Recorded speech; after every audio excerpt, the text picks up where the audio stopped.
Le 13 mars 2018, nous avons organisé à Caen un atelier pour soignants autour du syndrome Ehlers-Danlos, le SED. Le professeur Boris Bienvenu a été le premier à prendre la parole durant ces ateliers. Exerçant à Marseille, le professeur Bienvenu n'était pas en direct, mais avait enregistré son intervention, et c'est donc cet enregistrement que nous vous proposons.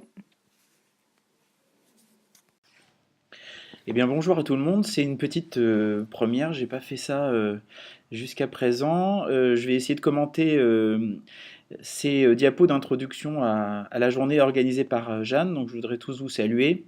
Et on va parler donc aujourd'hui du CED.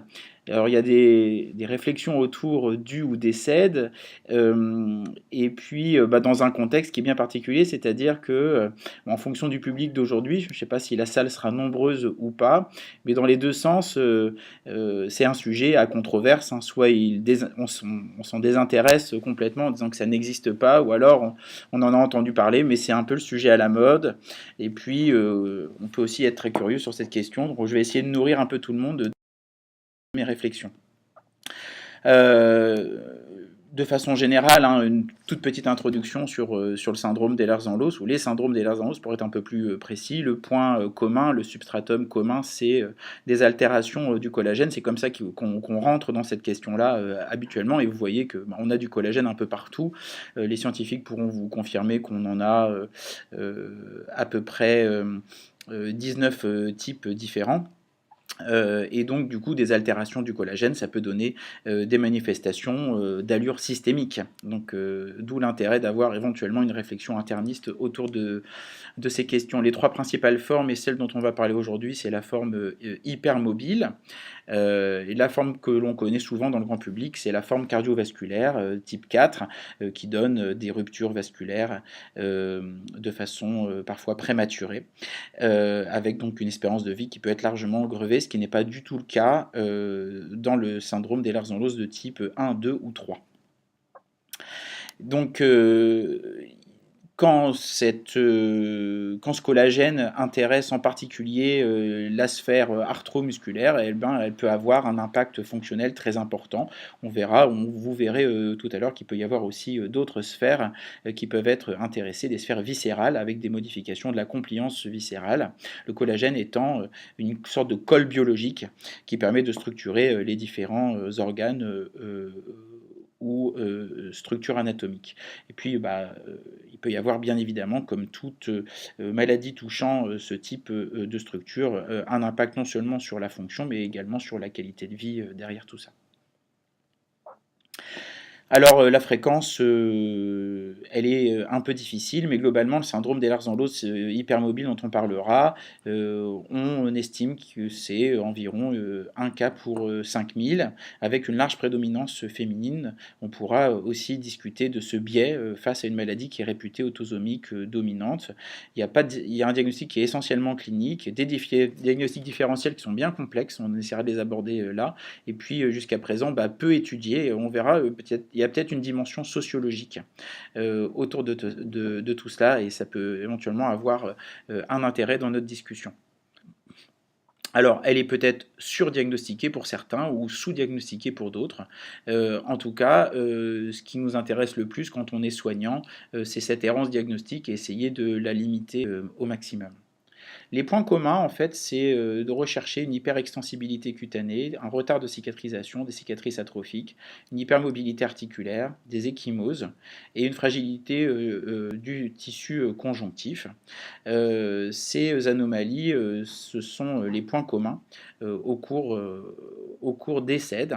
Et les diagnostics différentiels auxquels on est confronté, c'est souvent des diagnostics qui tournent autour d'une pathologie rhumatismale, essentiellement des spondyloarthrites. Vous voyez, s'il y a des rhumatos dans la salle, qui a souvent des SPA, on va dire, radiologiquement négatives, qui peuvent être l'objet d'un diagnostic parfois compliqué. Des formes voisines de la fibromyalgie, donc on vous laissera développer cette question-là, donc douleur, fatigue. Et puis psychiatrique, parce que on a tous appris que une asthénie qui se prolongeait sans avoir de diagnostic concret était souvent d'origine psychiatrique. Donc c'est les trois portes d'entrée souvent dans les diagnostics différentiels des CED. Mais de façon plus générale, et c'est là la dimension sociologique qu'on va aussi aborder aujourd'hui, est-ce que le SED, c'est un des phénomènes de mode qui succède à la neurasthénie, au Yuppie syndrome, à l'encéphalite myalgique, à la fibromyalgie, au syndrome de fatigue chronique? Et en fait, c'est une véritable question. Il faut se la poser, en tout cas, c'est absolument fondamental. Est-ce qu'à chaque époque, on n'a pas ce substratum de patients douloureux ou fatigués? Est-ce que notre époque va pas imprimer un mode d'expression différents qui rendent particulièrement difficile de poser des diagnostics et donc qui font évoquer le SED comme d'autres diagnostics. Alors, je vais illustrer avec les critères du syndrome de fatigue chronique. Est-ce que c'est pas un bon exemple justement de chevauchement de toutes ces pathologies que nous évoquons? Je pense que l'effort premier sera prospectivement d'étudier chacune d'entre elles, ne serait-ce que pour accepter le chevauchement et non pas s'attacher au mot MOTS, mais au mot. Donc en fait, avoir en tête ces différents diagnostics dont le point commun est souvent fatigue et douleur. Et dans ce cadre-là, la vocation du médecin, est-ce qu'elle n'est pas, à proprement parler, d'abord de prendre soin, c'est-à-dire de soulager, soutenir, contribuer à maintenir une bonne estime de soi et une place sociale, en balayant justement tout l'impact que ce type de situation peut amener sur la vie quotidienne et la vie sociale, et sur l'intérêt ou pas de disserter ou de contredire tel ou tel diagnostic qui a été posé par tel ou tel collègue. Est-ce qu'on est là pour obéir à une sorte de dogme pseudo-universitaire qui vise à classer tout le monde, ou encore pire encore, obéir aux exigences de nos tutelles qui réclament un diagnostic pour derrière pouvoir autoriser telle ou telle prise en charge ou assistance au quotidien?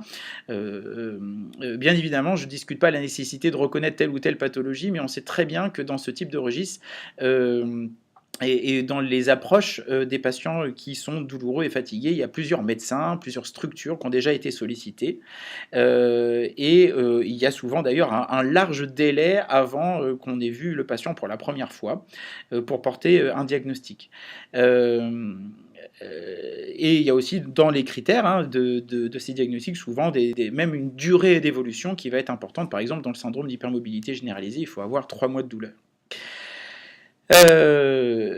Un point qui est peut-être insuffisamment abordé dans l'asthénie et la douleur chronique, c'est non seulement le chevauchement entre des symptômes, on va dire séculaires, mais aussi des maladies inflammatoires qui peuvent être neurologiques, comme la sclérose en plaques, rhumatismale, la SPA, la polyarthrite rhumatoïde, ou même l'arthrose, où souvent qui est minimisée parce que on n'a pas grand-chose à faire.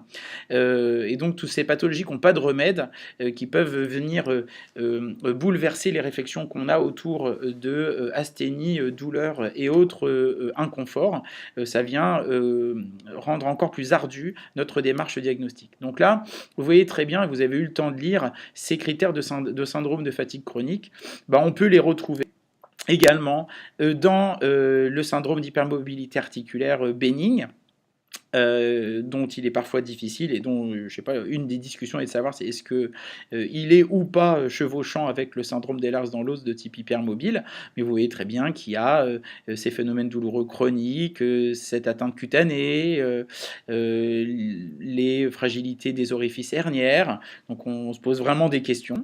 À l'inverse, on a des critères de Villefranche qui jusqu'à présent nous permettaient de poser un diagnostic, mais vous voyez très bien que hyperextensibilité cutanée, score de Beighton à plus de 4 sur 9, vous verrez très bien que ça peut atteindre finalement une bonne partie de la population en général. Est-ce que pour autant, ce d'autant dans les critères de Villefranche qu'on n'a pas identifié le nombre de critères majeurs et le nombre de critères mineurs pour faire le diagnostic, on est dans une situation bien compliquée.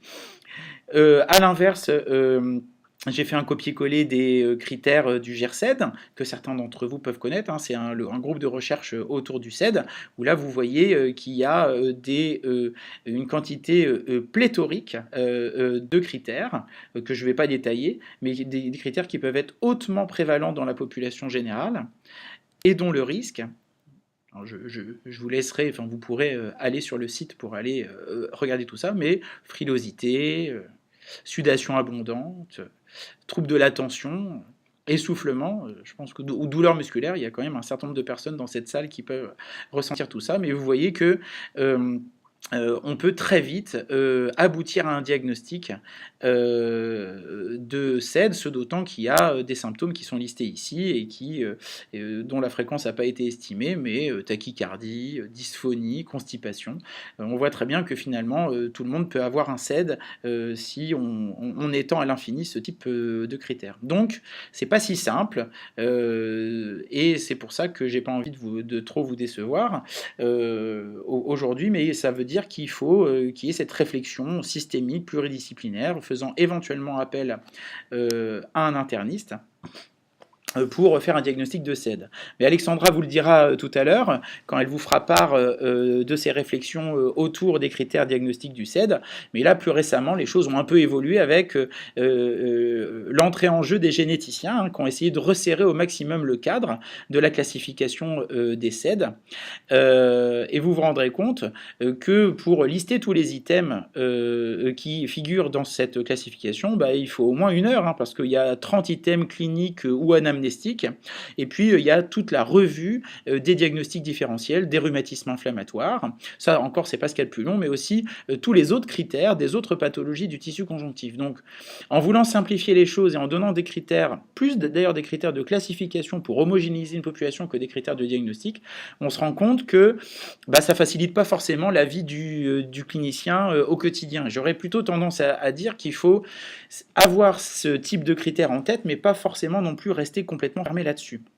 Et en revenir à des dimensions d'ordre pragmatique. Regardez par exemple, et donc là c'est juste pour vous provoquer un peu, les critères de Byton retiennent une hypermobilité du pouce quand le pouce va au niveau de l'avant-bras. Bon, manque de bol, cette patiente-là, elle est capable, c'est la même patiente, de se retourner le doigt spontanément. Elle a donc une articulation hypermobile, mais qui n'a pas été bien évaluée par le critère de Byton. On pourrait également citer, je pense qu'Alexandra le fera tout à l'heure, l'articulation de l'épaule qui est minimisée, qui n'intègre pas les critères de Byton. Donc c'est difficile d'emblée même de parler d'hypermobilité articulaire. Vous voyez que les définitions, elles sont certes sérieuses et robustes, mais pas toujours valides dans la vie quotidienne. Alors, je vais maintenant rentrer un peu dans le quotidien. Je vais vous donner le cas clinique de la semaine dernière. Vous savez qu'il y a certaines institutions, que bien sûr je ne citerai pas, qui refusent d'emblée toute suspicion de syndrome d'Ehlers-Danlos. Et pourtant, vous avez vu que dans les modes d'entrée, on avait ecchymoses qui sont communes à l'ensemble des syndromes d'Ehlers-Danlos. Donc, on m'adresse pour suspicion d'Ehlers-Danlos une patiente de 34 ans qui a des ecchymoses et qui est fatiguée. Elle a des critères qui sont tout à fait flagrants. Byton à 7/9, des entorses à répétition, une scoliose, des douleurs chroniques, bref, on est pile poil dans ce qu'on pourrait attendre. En juin 2017, il y a eu l'apparition de 50 ecchymoses quasiment spontanément, explorées à la Timone ici à Marseille, sans trouver grand-chose d'autre qu'une hypoagrégabilité plaquettaire. Elle a des ecchymoses comme ça. Et en fait, cette patiente, elle a une hémoglobinurie paroxystique nocturne. Alors c'est très frustrant pour les internistes qui refusent de voir des SAID parce que globalement, c'est un peu le Graal de l'interniste. Il y a 15 cas par an qui sont diagnostiqués en France et on voit que quand on se prive de la possibilité d'accueillir ce type de patient en consultation, on se prive de diagnostics qui normalement font kiffer les internistes. L'interniste, il voit aussi des patients via d'autres spécialistes. Et là, il y a une patiente qui était étiquetée histrionique, qui avait vu 2 ORL, 2 stomatos, et qui avait depuis 3-4 ans, c'était 2014 je crois le diagnostic, des douleurs au niveau du bord antérieur de la mastoïde droite. Et puis en fait, elle avait c'est une jeune femme de 20 ans, elle avait plein de médicaments. Ça, c'est à 20 ans, avoir tout ça, c'est un peu déprimant. Et en fait, en l'examinant, hyperéthérabilité cutanée, un pouce qui va contre l'avant-bras, un signe de Gorlin, des troubles de la cicatrisation. Cette dame a un SAID et en fait en faisant des infiltrations locaux de lentilles, on a pu la soulager, la sevrer et l'empêcher de venir tous les mois aux urgences. Donc il y a un vrai intérêt là-dedans. Alors pour recentrer un peu le débat, vous avez vu que c'est important d'avoir une vision globale, une vision générale, une vision avec des critères, mais pas être non plus trop rigoureux sur notre prisme. Et puis se rendre compte que d'un autre côté, ce mode d'entrée par l'hypermobilité articulaire, ça concerne en fait 6% de la population générale des femmes et 2% de la population des hommes. Et il ne faut pas non plus complètement rester là-dessus et considérer que toute personne hypermobile va nécessairement nécessairement avoir un SED, mais essayer de débobiner une symptomatologie, on va dire, systémique. Alors pour ça, on en parlera tout à l'heure, mais il y a probablement l'intérêt d'aller un peu plus loin, c'est-à-dire on va générer de la douleur, générer de la fatigue, de la fatigue parce qu'il va y avoir un défaut de répartition de l'attention par un surinvestissement autour de certaines fonctions visant à contrôler la posture et avec des perturbations de la représentation interne du corps, avec des référentiels qui sont probablement sollicités de façon inégale d'une personne à l'autre et probablement surreprésentés au cours du SED avec un référentiel visuel qui est prédominant. Alors l'œuf et la poule, on ne sait pas trop, mais au cours du SED, il est tout à fait possible que ce schéma de représentation interne favorise à l'occasion de traumatismes, d'interruptions d'activité physique ou de chocs psychologiques au niveau neurologique central, la répartition de notre attention sur telle ou telle fonction cérébrale. Et ça peut expliquer que finalement, même si le primum movens n'est pas toujours l'hypermobilité articulaire, on trouve des points communs entre fibromyalgie, douleur chronique, SED, et qu'à ce titre-là, ce surcoût attentionnel puisse favoriser l'installation de troubles douloureux chroniques qui vont s'exprimer différemment finalement du fait de personnalités variables d'un corps à l'autre et d'une pathologie à l'autre. Et à partir de ce moment-là, si on dit que c'est dans la tête, mais pas au sens psychologique du terme, mais que notre cerveau ne peut pas tout gérer et que le contrôle de la posture est une fonction primordiale, on peut voir que quand cette posture est défaillante, le contrôle de la douleur peut être moins efficient. De même, les fonctions neurovégétatives peuvent être moins bien assurées, ce qui peut tout à fait expliquer la large proportion de signes qui n'ont rien à voir avec les articulations, la peau ou les muscles, à la fois dans la fibromyalgie, la douleur chronique du syndrome de fatigue chronique ou les SED. Donc en gros, je pense que le message d'aujourd'hui, ça va être comment évoquer un SED, hyperlaxité et douleur chronique. Ça, il faut évoquer un trouble du tissu conjonctif, fatigue, hyperlaxité, hématome spontané, douleur chronique et troubles proprioceptifs. Ça, c'est vraiment aussi très important. Et puis, faire attention. Et c'est pour ça qu'il y a un travail pluridisciplinaire à mettre en œuvre sur le fait que l'hypermobilité peut disparaître. Donc les gens ils peuvent avoir un authentique SED sans être hypermobile, parce qu'il y a des raideurs qui apparaissent. Et puis, troubles de proprioception, ça il faut peut-être qu'on ait 2-3 clés très faciles pour identifier ces troubles de la proprioception. Sujet âgé qui chute et qui a mal un peu partout, et ben, il n'a pas forcément un SED, mais on peut l'aider à considérer cette fonction. Le continuum entre tous les syndromes qu'on vient d'évoquer, avec la difficulté pour le SED hypermobile qu'actuellement le diagnostic est purement clinique. Et puis, il ne faut surtout pas mélanger les critères de diagnostic et les critères de classification, mais essayer de rester le plus large possible. Donc toutes ces réflexions font que oui, à chaque époque, on a nos somatisations, que les points communs, c'est douleur et fatigue et qui doivent être considérés, qu'il faut rationaliser, mais pas trop, et que mettre un interniste au milieu de tout ça, ça coûte pas grand-chose, et puis ça peut bien aider. Mais globalement, on va vous démontrer aussi aujourd'hui qu'il y a un véritable travail d'équipe à mettre en œuvre, avec bien évidemment le médecin traitant au cœur de ce système, et avec tout un tas de professions médicales ou paramédicales. Je vous remercie beaucoup de votre attention, et j'espère ne pas avoir été trop long. 18 minutes, c'est un peu au-delà de ce qu'on m'avait autorisé à prendre, mais j'espère que, en tout cas, ça va nourrir vos discussions et faire que l'après-midi se déroule au mieux. À très bientôt à tous. Bye bye.